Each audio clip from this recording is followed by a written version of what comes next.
Bueno, muy buenos días. Hoy día vamos a ver este paper. Se llama Los efectos psicodélicos y antinociceptivos de ketamina y que estarían conectados. Este es un trabajo que apareció en el Anesthesiology de mayo 2022 y que está bastante nuevito. Este es un paper que fue escrito como primer autor por Erik Olofsen. Él es un PhD del Departamento de Anestesiología de la Universidad de Leiden en Holanda. Este es un autor que lleva estudiando ketamina y otras drogas psicoactivas hace un buen rato. Tiene por lo menos 79 publicaciones, como aparece aquí en PubMed, pero él no es el autor más senior de este grupo, sino que el autor más senior es este señor que está acá, el profesor Albert Dahan, que él es, aparte de ser investigador, él es anestesiólogo, PhD, y es el jefe de departamento del departamento de anestesia de la misma universidad. Él tiene más de 500 publicaciones que aparecen ahí en PubMed. Sí que una persona, un investigador re importante en esta serie que vamos a ver acá. Entonces, este trabajo que vamos a revisar hoy día, quiero contextualizar un poquito antes de qué se trata esto. Primero, que sabemos de ketamina. La ketamina es un antagonista del receptor NMDA de forma no competitiva. Produce una potente analgesia y efectos psicodélicos relacionados a su efecto disociativo en dosis subanestésica. Esto fue analizado en humanos por primera vez en el año 66 por dos autores, que aparece ahí la foto de Günther Korsen, que es un profesor de anestesiología de la Universidad de Michigan en Ann Arbor,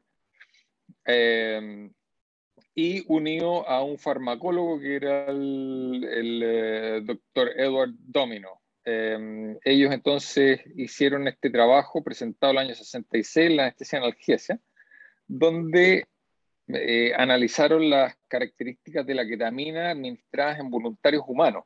Lo interesante o digamos, lo jugoso de este estudio es que este estudio fue hecho en voluntarios, 20 voluntarios humanos que eran prisioneros. Además, que ellos describen ahí de su uso de esta droga en más de 130 pacientes, en este mismo trabajo, digamos, donde lo usaron clínicamente para cirugías. Y curiosamente ahí dentro de los pacientes hay algunos casos que describen así en particular en este trabajo, eran mujeres negras. Así que discutible desde el punto de vista ético este trabajo, pero bueno, es lo que se hacía en la época y así se entiende. Bueno, pero para volver un poco a qué es lo que hace la ketamina, para refrescar un poco aquí el conocimiento, aquí ustedes van a ver un pequeño gráfico de cómo funcionaría normalmente el receptor de NMDA y cómo estaría involucrada la ketamina. Bueno, el receptor de NMDA es un receptor ionófero que está muy involucrado en la neurotransmisión, en la sinapsis de las neuronas, y es un receptor de membrana que normalmente es estimulado por glutamato, también por glicina. Entonces, ¿qué es lo que hace cuando se estimula este? Permite el paso de iones, en particular calcio. Y este mismo receptor puede ser bloqueado por fenciclidina, que es el PCP, o su análogo, que tiene algunas propiedades que le voy a mencionar después, que es la ketamina. Entonces, este canal permite, cuando se activa, no cuando se bloquea por ketamina, sino que cuando se activa por glutamato, permite entonces el paso de calcio. El calcio va a activar la calmodulina, que es intracelular, y la calmodulina, a su vez, lo que va a hacer activar la óxido nítrico sintetasa. Esta enzima en presencia de L-arginina permite la formación de óxido nítrico. Y el óxido nítrico, el efecto esencialmente lo que va a producir va a ser que va a activar la guanelato ciclasa, que permite pasar la guanosin trifosfato a guanosin monofosfato cíclica, que va a ser entonces el compuesto que finalmente va a activar a la proteína, las fosfoquinasas, que van a estar involucradas en procesos de procesos neuroplásticos, neurotrópicos y neuroprotectores de las neuronas. Entonces, ese sería el camino natural, digamos, de este receptor de NMDA. Ahora, la ketamina, cuando uno administra ketamina, todo este efecto estaría bloqueado y probablemente por ahí sería uno de los efectos tanto analgésicos como psicotrópicos que tiene la ketamina. La ketamina ha sido usada por diferentes especialistas, digamos, anestesiólogos, especialistas en medicina del dolor y también en psiquiatría. Cuando se administra en bajas dosis produce una analgesia que es bien potente, pero también estados psicodélicos. Y estos estados psicodélicos son esencialmente percepción errónea de la realidad, experiencia aberrante del tiempo y el entorno, percepción errónea de los estímulos externos, alteraciones de las extremidades, se sienten que se alargan, que se ven más grandes, que se ven como fuera del cuerpo, y también la sensación de estar volado, lo que le llaman en inglés el drug high. Pero cuando se da en altas dosis, produce un estado anestésico disociativo. Este estado anestésico o anestesia disociativa fue acuñada este término precisamente por la esposa de uno de los investigadores que les mostré anteriormente, que era el farmacólogo, que luego de ella de escuchar cuáles eran los efectos que ellos veían en los pacientes, ella propuso entonces este nombre de anestesia disociativa. Así que ahí quedó desde el año 66 en adelante, quedó el nombre para el tipo de efecto que produce la ketamina desde el punto de vista clínico. Y este estado anestésico disociativo se refiere a que los pacientes presentan paranoia, desrealización, alucinaciones y despersonalización. Si ustedes analizan estos síntomas, son muy similares a los síntomas que presentan los pacientes con esquizofrenia. Entonces, frente a todos estos efectos que podrían ser muy buenos desde el punto de vista analgésico, desde el punto de vista mentales, son bastante discutibles tanto para los tratantes como para los pacientes. Así que, por lo tanto, los médicos son reacios al tratamiento del dolor crónico por estos efectos, digamos, y los pacientes no siguen el tratamiento por medio a esta disociación. Así que esa sería un poco la limitante que tiene esta familia de drogas. Los anestesiólogos lo usan para el tratamiento del dolor agudo y crónico no oncológico. Los especialistas en dolor lo usan para el tratamiento del dolor oncológico refractario de opioides y también se ha descrito para el tratamiento de la migraña. Y los psiquiatras, como les decía antes, también lo están empezando a usar. Se ha usado para el trastorno de estrés postraumático y últimamente para el tratamiento de la depresión mayor en pacientes resistentes al tratamiento. Pero también los psiquiatras lo han usado como un modelo de esquizofrenia, como les mencionaba antes, en que los pacientes presentan sintomatología extraordinariamente similar a lo que pasa con los pacientes de esquizofrenia. Así que sirve como una forma de investigación también. Pero ¿qué más sabemos de la ketamina? Bueno, la ketamina produce una muy buena analgesia, pero no está claro si es que esto está asociado a los efectos disociativos que también produce, si estos están linkeados entre sí. Entonces no sabemos si son independientes y que están no conectados. ¿Y de dónde nace esta idea de que podrían estar no conectados? Nace a raíz de digamos, sospechas, digamos, pero también de estudios con otras drogas, en este caso la 3,4-metildioximetanfetamina o coloquialmente conocida como éxtasis, es una droga que se estudió para ver si es que tenía de sus efectos, digamos, tanto los mecanismos prosociales, vale decir, los efectos, si ustedes quieren, recreacionales de la droga versus las propiedades de recompensa, vale decir, de adicción con esta droga, si es que estaban linkeados con esta droga, con el éxtasis. Este es un estudio hecho en la Universidad de Stanford por Heifetz, que es un anestesiólogo. Este trabajo salió del Departamento de Anestesiología de Stanford. Bueno, y ellos en este trabajo determinan, con una metodología bastante apropiada, determinan que ambos mecanismos estarían completamente separados para el caso del éxtasis. Entonces hay por lo menos hay datos de otras drogas de que esta situación podría ser así. Entonces, bueno, estos investigadores decidieron cuantificar las propiedades farmacodinámicas de analgesia y síntomas psicodélicos, vale decir, determinar si la disociación inducida por ketamina y el comportamiento analgésico están interconectados. La hipótesis de estos investigadores fue que efectivamente probablemente la farmacodinámica no es diferente para la analgesia y los efectos psicodélicos. Ellos creen realmente que están bastante linkeados estos dos efectos de la ketamina. Entonces, los métodos de este trabajo hicieron un análisis PK/PD, farmacocinético y farmacodinámico poblacional, basados en datos de un trabajo previo. Y el trabajo previo que ellos realizaron fue este de acá, el año 2018, presentado en el BGA, en que los mismos autores, si ustedes ven ahí, los autores está Olofsen, Dahan, etcétera, y todos los otros que también están involucrados, quisieron ver si es que cuál era el rol del óxido nítrico en los efectos psicodélicos inducidos por ketamina en voluntarios humanos. Y este fue un estudio hecho en voluntarios holandeses. Originalmente eran 20 voluntarios, después terminó siendo 17 por diferentes razones que fueron quedándose afuera algunos de los voluntarios, y sacaron una cantidad de datos enormes.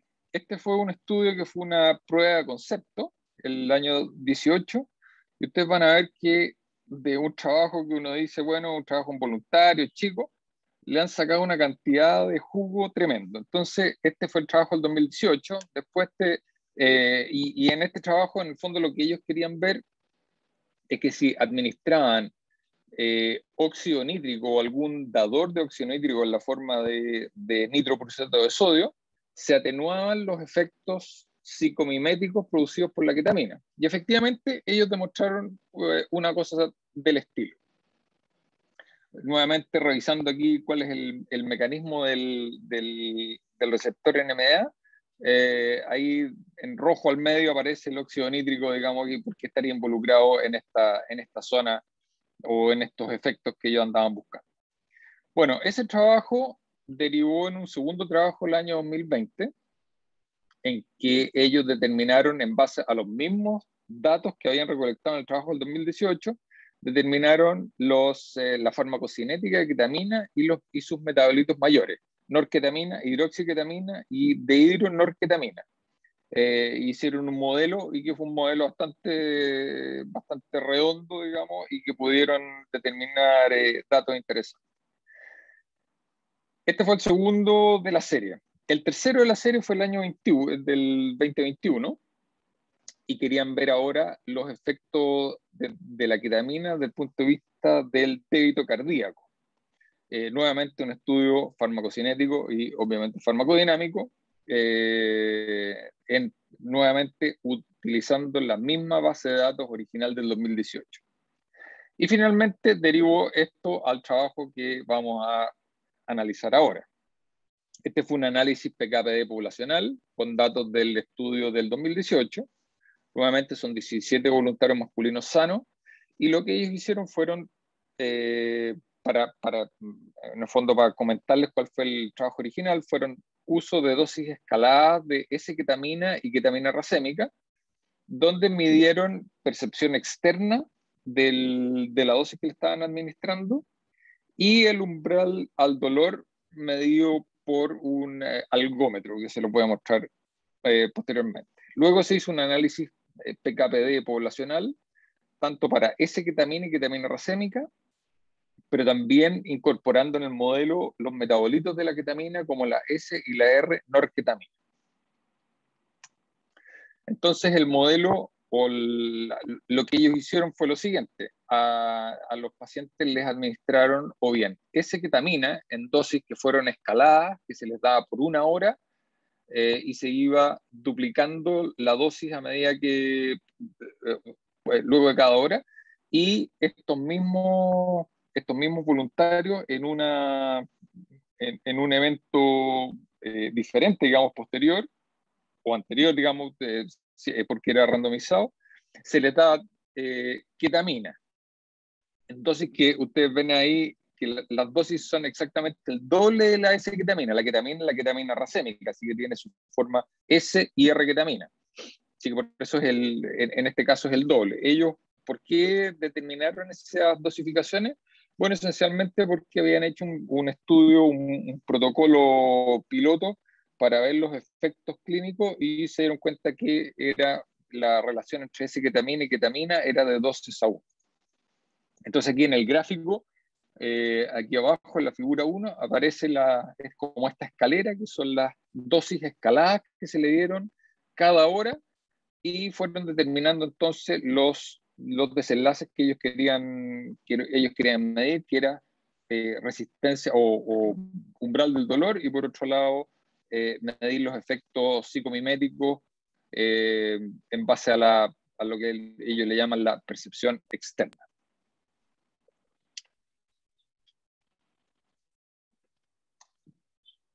Para el umbral del dolor, lo que ellos utilizaron fue un algómetro, que ese que aparece ahí en la figura, que lo midieron cada 15 minutos el umbral del dolor, y se medía a nivel de la eminencia o sobre digamos, en la zona cutánea entre el pulgar y el índice. Un segundito. Ahí sí, que hay gente con micrófono abierto. Con ese, entonces, como les decía, con el algómetro medían el umbral del dolor. Y luego el otro desenlace era la percepción externa, que se usó un cuestionario que se llama el cuestionario de Bowdle. Este cuestionario es un cuestionario que generaron estos investigadores de la Universidad de Seattle el año 98, específicamente hecho para el uso de ketamina en voluntarios sanos. Y ellos, este cuestionario que ellos generaron, un cuestionario que tenía 13 ítems, y en este trabajo en particular se utilizaron aquellos ítems que analizan la percepción externa, y que son los aspectos que analizan la percepción del cuerpo, los alrededores, la percepción con relación al tiempo, la percepción de colores y de sonido. Así que son esos 5 puntos que están marcados en rojo. Así que esos son básicamente los puntos de esta escala que ellos consideraron para este estudio. Lo que ellos están tratando de determinar es cuál es la percepción de los pacientes en términos de despreocupación por estímulos externos, incluyendo los alrededores y el cuerpo. Los momentos cuando les hacían las preguntas a los pacientes, que eran siempre las mismas preguntas, obviamente, y ellos tenían una escala visual análoga en que ellos medían su percepción de cada uno de estos puntos. Y eran en estos tiempos que ustedes observan ahí, desde un punto basal hasta aproximadamente 4 horas del inicio de la infusión. Ellos también midieron una muy buena cantidad de niveles plasmáticos, tanto de R como S-ketamina y de metabolitos como la norketamina. Y los midieron en esos tiempos que aparecen ahí, que son un buen número de mediciones finalmente.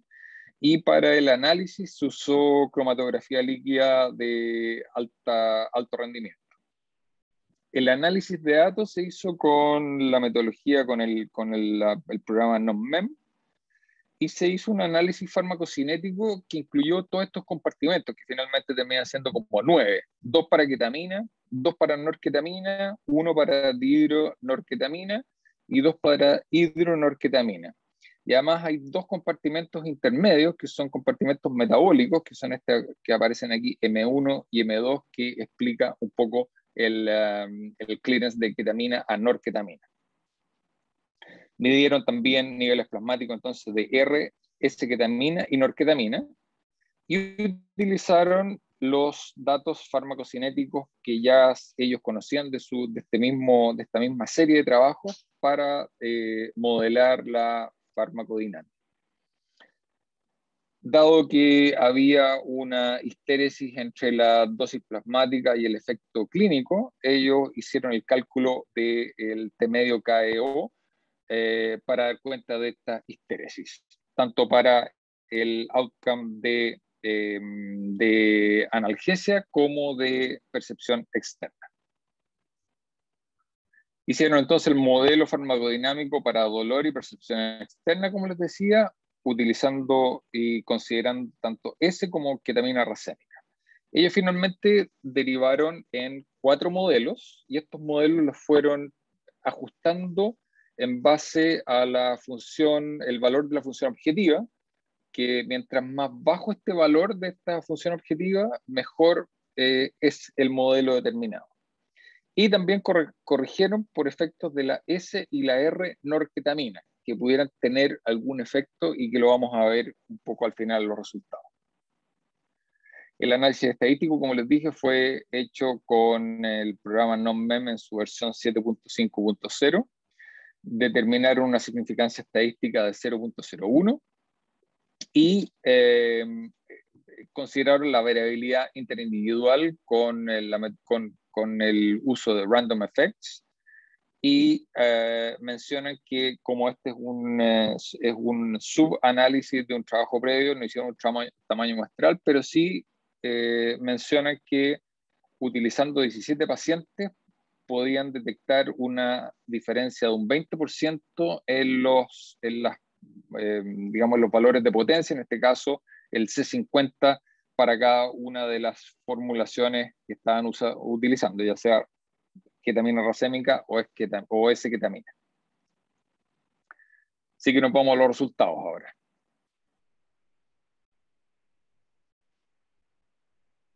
Como les decía, eran 20 voluntarios, 17 que fueron los que se incluyeron, y para que tengan una idea más o menos de cómo eran estos voluntarios, eran todos hombres de 23 años, 82 kilos y 1,90 m, con un IMC de 24. Así que recuerden que son voluntarios holandeses y que son uno de los humanos más grandes que existen en la Tierra, así que por eso estas características en promedio.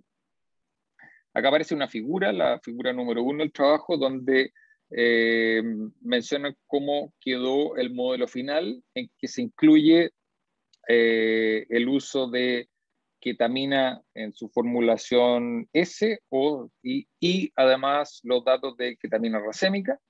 Se incorporó además la norketamina como metabolito dentro del modelo, que mejoró el modelo. Y entonces en este modelo también se incluyó los 2 desenlaces clínicos que fueron la antinocicepción y la percepción externa, y como les decía, utilizando estas 2 formulaciones de ketamina. Ese fue digamos, el modelo que logró un valor de la función objetiva óptima. Acá lo importante en esta tabla, o que me llamó más la atención, es que cuando ellos analizan cómo quedó el cálculo del T-medio KE0, que es la tercera línea aquí abajo, el KE0 para las diferentes outcomes o los diferentes desenlaces fueron prácticamente idénticos, de alrededor entre 5 a 16 o 5 a 13 el intervalo de confianza. Así que la T-medio KE0 para ambos outcomes fue casi exactamente igual. Y cuando metieron el efecto de R-ketamina o R-norketamina, no mejoró los modelos, y que por lo tanto estos datos no fueron incluidos en el modelo final. El análisis final entonces incluyó parámetros farmacodinámicos para ambos desenlaces y independiente de la formulación, S-ketamina o ketarracémica. Y como les decía, la S-norketamina mejoró el valor de la función objetiva en más de 300 puntos, así que también se incorporó. Y como les decía, no hubo diferencias en el KO. Los gráficos para la comprobación visual, que son gráficos que generalmente se incluyen en los estudios farmacocinéticos, mencionan ellos que todos indican que el modelo final describe adecuadamente a los datos para ambos desenlaces. Pero las variancias interocasiones interindividuales no fueron identificables por un limitado número de individuos. Así que ahí hay un pequeño detalle en términos de la precisión del modelo, pero básicamente por un número de individuos estudiados.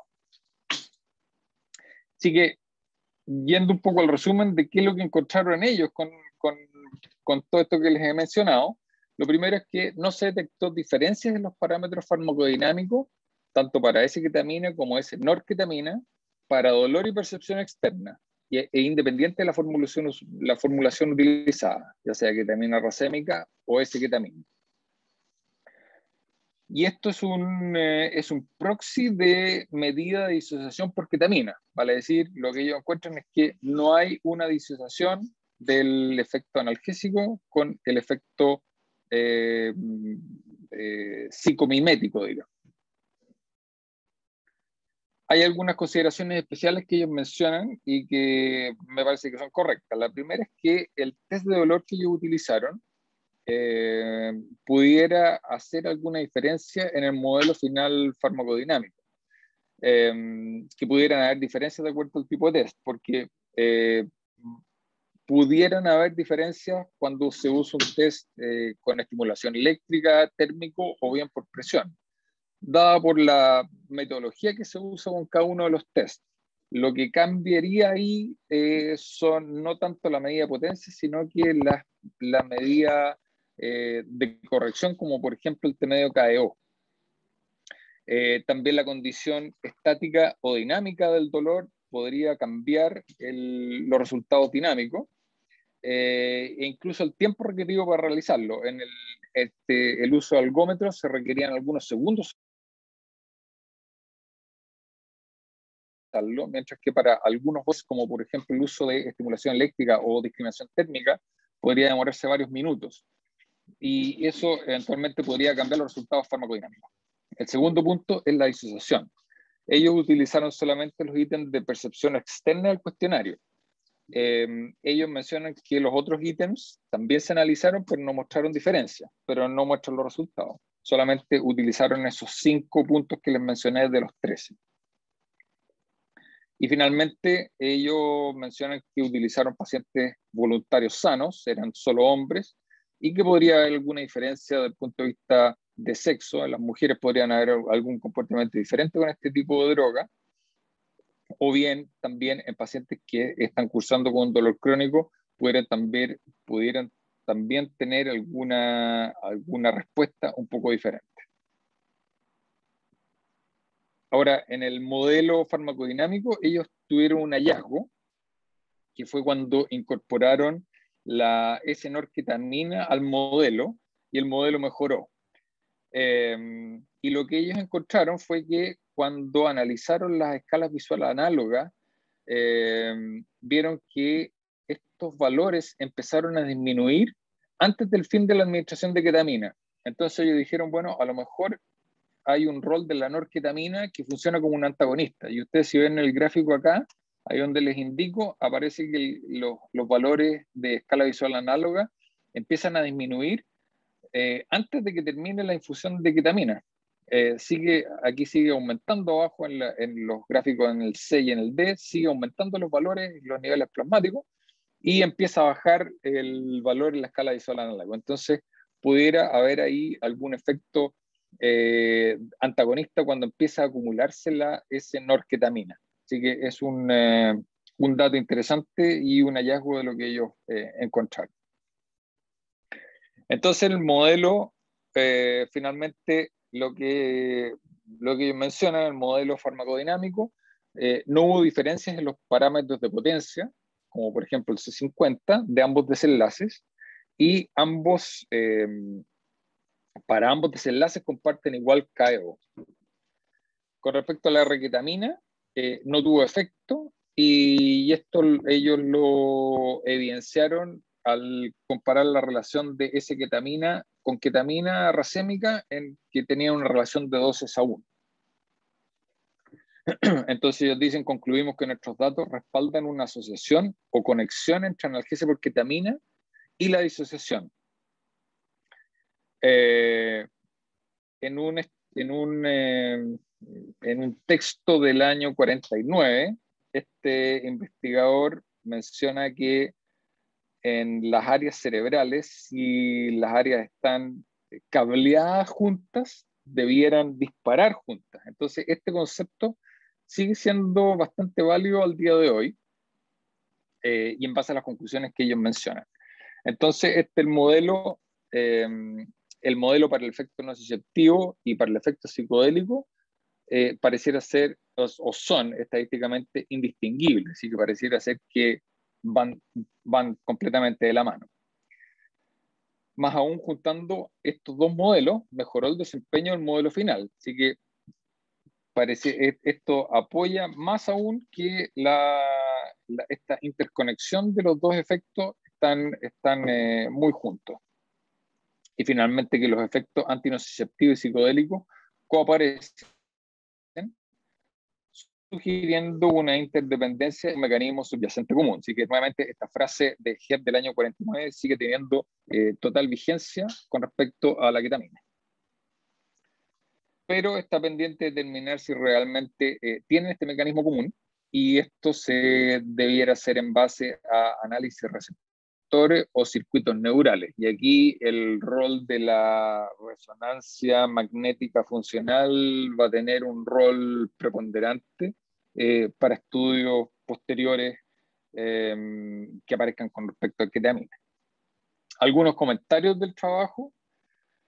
Esta es la cuarta publicación de una línea de trabajo que derivó de una prueba de concepto. El trabajo original era solamente una prueba de concepto en voluntarios, pero ellos le han logrado sacar una cantidad de información a esos datos que tuvieron enorme, y eso es muy valorable. Como les decía, el trabajo original del 2018 tenía un set de datos rico en información. Ellos dicen este concepto de Information Rich Dataset, que ha permitido múltiples reanálisis. Nuevamente, este es el cuarto trabajo de esta serie.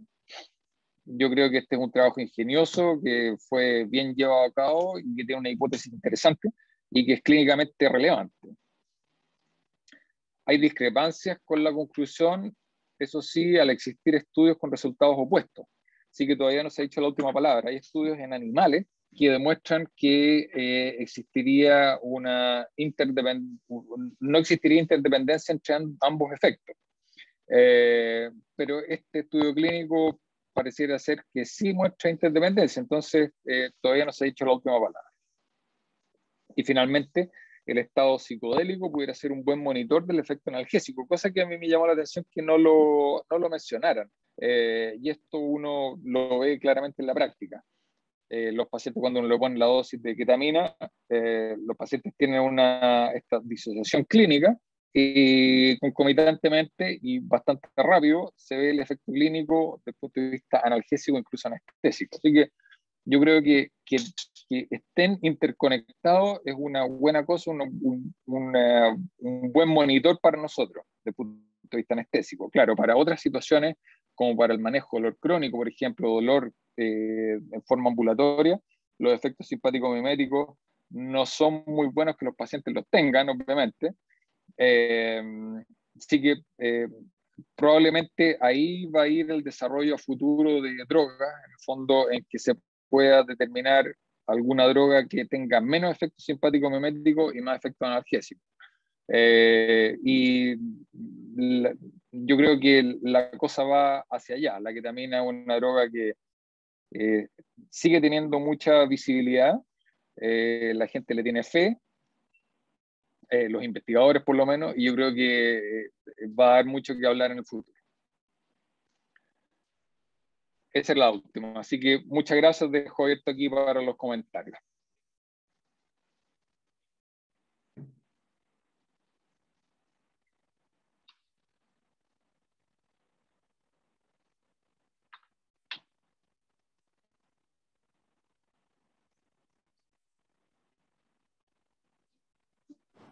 ¿Aló? Panchita. Muy interesante el paper, panel. Me gusta mucho la ketamina. Soy fan de la ketamina y este artículo está súper interesante. Y tú bien presentado como siempre. Quisiera hacer unos aportes como para explicar un poco sobre la ketamina. Uno, primero, estos efectos que vemos son terribles cuando pasan. O sea, los pacientes sienten muerte inminente. Es heavy. Cuando uno lo ve, es súper importante. Nosotros lo disminuimos con 1 miligramo de midazolam o con clonazepam sublingual cuando no tenemos acceso venoso. Pero los de la urgencia no lo han podido entender. Y tenemos pacientes que llegan y dicen, oye, fui a la urgencia y me pusieron algo que casi me infartó. Ellos sienten como una sensación de infarto y de muerte inminente, más que disociación, diría yo. No es una volada así como que se disocia, no, es como esta sensación de que van a morir. Y los pacientes que lo han vivido no quieren por ningún motivo en la vida volver a recibir ketamina, a diferencia de los que los pasan bien con la ketamina. Eso es una cosa. Y lo otro, recordarles que la ketamina tiene una explicación fisiopatológica súper bonita para ser útil en dolores severos y en dolores persistentes o crónicos. Esto lo vimos hace tiempo, yo lo veo constantemente, pero si se acuerdan, el glutamato actúa sobre varios receptores, ¿ya? El glutamato es el neurotransmisor excitatorio más importante. Y cuando hay un dolor normal o un dolor que va a pasar en el tiempo, el glutamato actúa en los receptores AMPA. Sin embargo, cuando el dolor es más de lo habitual, me refiero a la injuria, es una injuria de mucho estímulo o este es un estímulo permanente, el glutamato se va a actuar principalmente en los receptores NMDA, que en un principio están tapados con el magnesio. Y como ustedes saben, la ketamina actúa sobre estos receptores de NMDA. Es de ahí la explicación por qué la ketamina tiene tanta cabida y por qué funciona tan bien en pacientes con dolor mantenido, como el dolor crónico, o en injurias o de alto impacto, como son cirugías grandes. ¿Ya? Esa es la explicación. Eso quería contarles.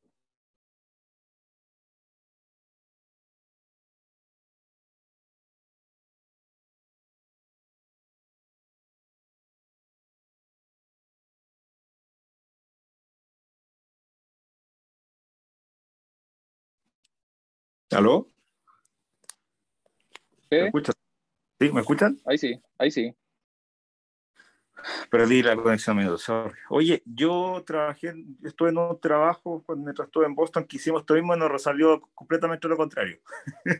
De hecho, de hecho está publicado en Anesthesiology el año 2020. Si ustedes buscan la referencia, por ahí salgo. Y efectivamente, bueno, a nosotros nos salió un poco distinto. No hicimos un modelo PKPD, hicimos un modelo de efecto mixto. Y lo que nosotros veíamos que al administrar midazolam, el efecto de disociación, que fue medio con otra escala que se llama CATS, se suprimía completamente, pero el efecto analgésico se mantenía. ¿Ya? De hecho, por ahí están las discusiones, no pueden, o sea, es algo que encontramos distinto, también fueron voluntarios sanos, lo que sí en nuestro caso fue la administración de un solo bolo. Pero algo sí como que me gustaría destacar un poco y comentar que finalmente a pesar de que estos modelos, sobre todo la parte farmacocinética, creo que es menos discutible porque finalmente es súper objetivo de medir, ¿no? O sea, finalmente un método HPLC súper conocido, cromatografía, ¿cierto? Líquida, alta densidad, o sea, eh, es súper conocido, se utiliza habitualmente, de hecho lo hemos usado acá, en los trabajos de Cortina, todo, pero al minuto de buscar el efecto, ¿cierto? El análisis más farmacodinámico, probablemente del punto de vista analgésico es menos discutible, porque las escalas visuales análogas son ampliamente utilizadas en dolor y son como se utilizan en la práctica clínica, pero en cuanto a la psicodelia, tengo mis dudas ahí un poco, ¿eh? Y más que basadas como en una búsqueda bibliográfica muy grande, es simplemente un tema experiencial que tuvimos con ese trabajo,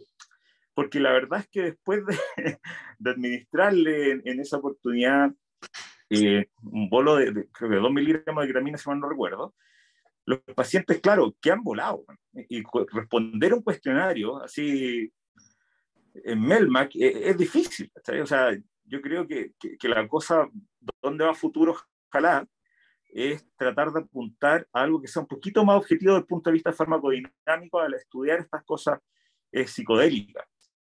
Es súper difícil, porque finalmente es una cuestión perceptual. Es un poquito parecido al dolor.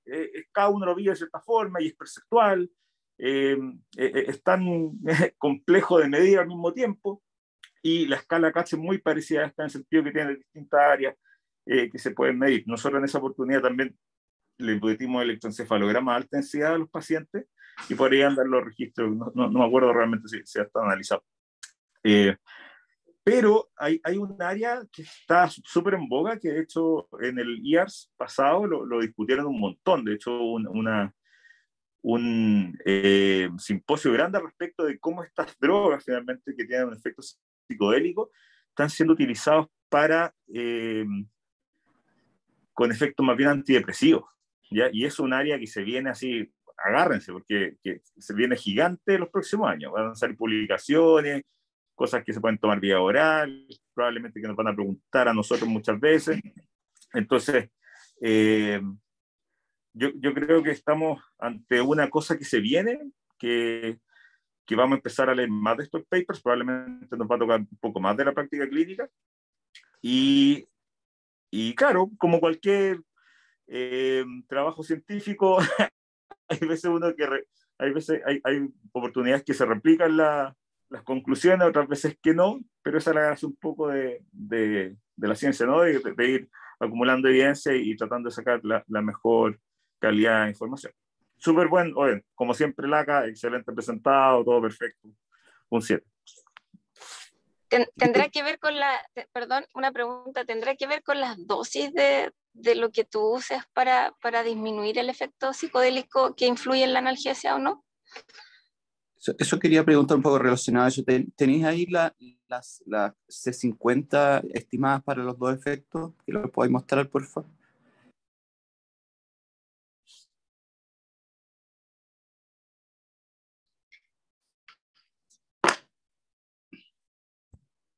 No veo ni wea. Me perdió la... ¿Están viendo ustedes o no? No, no se ve. ¿O la podéis mencionar ahí, Tito? Porque no se ve nada. Reserva la confianza, eso sí. Tenéis solo la confianza, pero y es C50 para... Pero ahí para las dos efectos. Entonces tenéis para el Paint threshold y para el otro es External Perception y...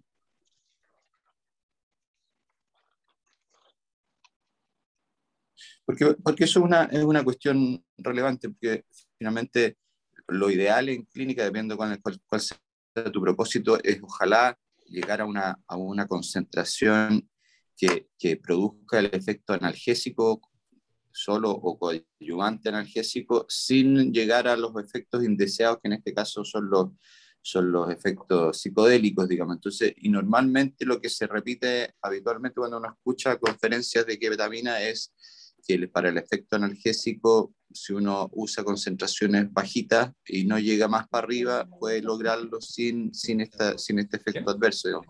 ¿Ya? Por eso es importante ver, y yo no lo revisé, digamos, con qué concentraciones tú podías obtener una y otra. Entonces, a ver si eso en esta, en Perfecto, esta ya.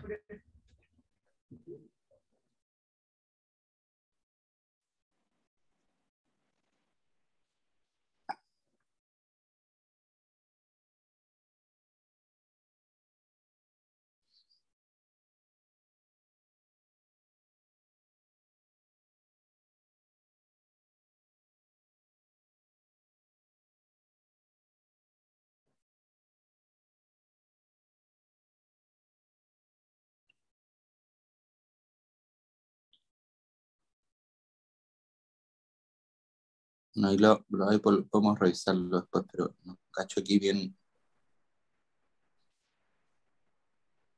03, sí. ¿Eso external perception aquí se refiere eso a una de las cuestiones del cuestionario o qué?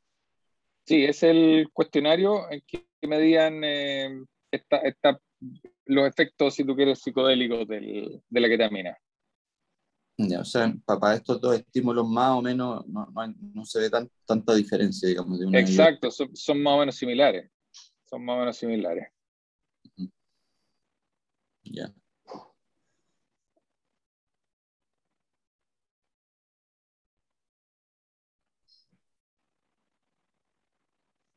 ¿Te levantaste la mano? No, perdón, se me ha quedado levantada hace un Ah, rato. ya.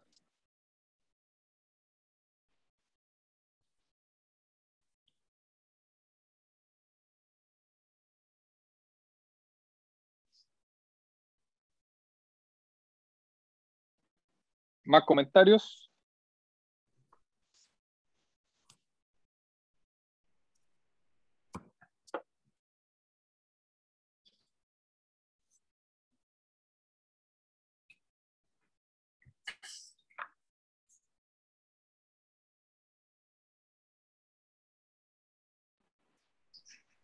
Parece que no.